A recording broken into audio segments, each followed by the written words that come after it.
In the BSU, around the taking of the mic event, I served on two committees. One was the demand writing committee, and the other was the negotiation committee. The Black Student Union had discussed and presented demands or recommendations to the university in the fall of '67.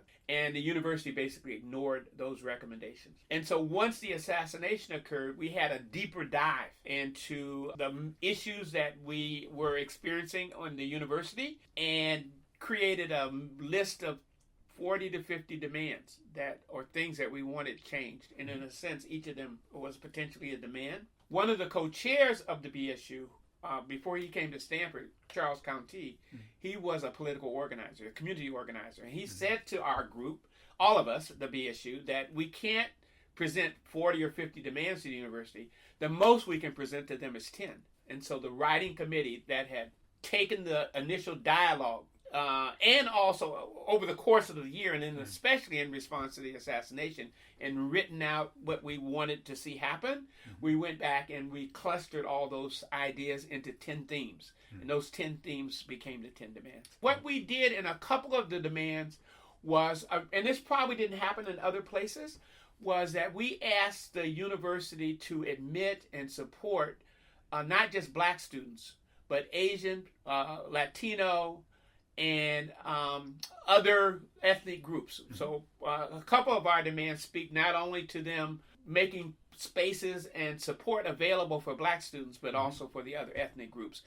And so the day of taking the mic, describe that day for me. Up until taking the mic, the BSU had formed committees. There was a communications committee that did the messaging. There was a outreach committee that was to touch base with different parts of the university to build support. There was a security committee that created strategies and plans and actions to disrupt the university if the university didn't support our demands. There was a writing committee that produced the demands, and there were other. So everybody in the BSU was active in some committee and working from the time of the assassination until the convocation where the mic was taken in whatever their areas of work were. And then the whole BSU was coming together on a daily basis, sorting all those things out and cross-connecting all the work that was going on.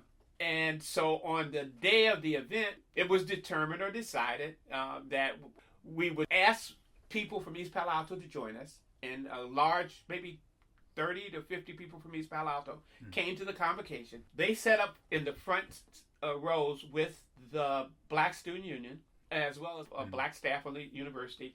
When Lyman began to speak, and we sat there in silence, began to speak, I'm not sure how much time elapsed between the time he started speaking and our action, but we all stood up and then walked up the stairs onto the stage. One of the co-chairs, Ken Washington, reached out his hand and took the mic from the president, not in a violent or a reactionary way, but in a very respectful but determined way. I was given the mic, and I had been chosen to read the demands. I don't recall why. It may have been because I was on the committee and familiar with the drafts and the text of the demands. And obviously people may have had some confidence in my ability to state them. So on the day of the convocation, I mean, we met, we talked through what our action was going to be. We helped to make arrangements to get the people from East Palo Alto into the audience, and we acted.